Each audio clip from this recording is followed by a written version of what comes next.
për konceptet, si më thonë, aktuale, moderne, postmoderne,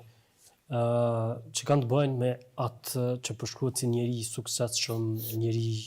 i famshëm e kështu me radhë, shpesh herë përjashtohen disa nivele të këtij suksesi, të këtij njeriu, të këtij profili.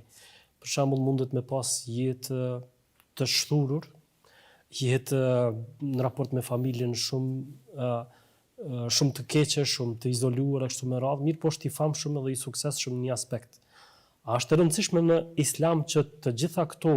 nivele, duke filluar nga familja, pastaj rrethi i të afërme i shoqërisë kështu me radhë, të jenë të ndërtuara mirë? Po sigurisht, njeri i suksesshëm dhe besimtar ideal është ai besimtar i cili ka arrit që në të gjitha sferat, në të gjitha nivelet, nga rinia deri në pleqni, ti kaloj me sukses. Dhe në gjitha kohët e jetës ti jetë puj njëjti. Mos t'i ketë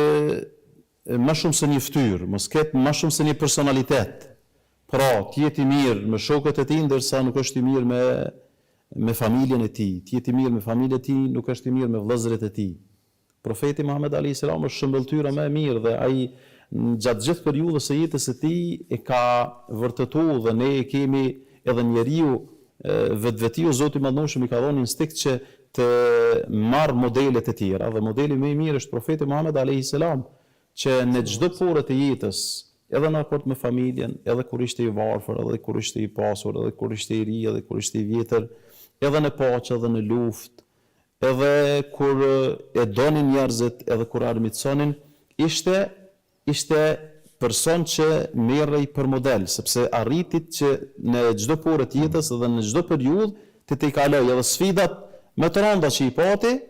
sepse ai e ka pas synim kënaqësinë e Zotit fuqiplot dhe kur e kishte synim kënaqësinë e Zotit, ai arriti që gjithmonë edhe njerëzit, sepse është në hadithin kutsi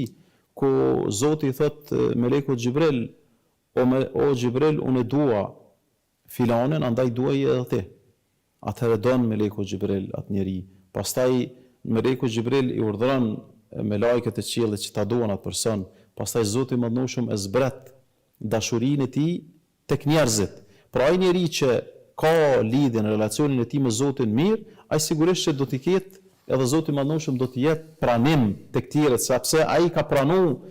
urdhëresat edhe rregullat që Zoti i Madhërisht i ka dhënë dhe sigurisht që kjo do të ketë ndikimin e tij.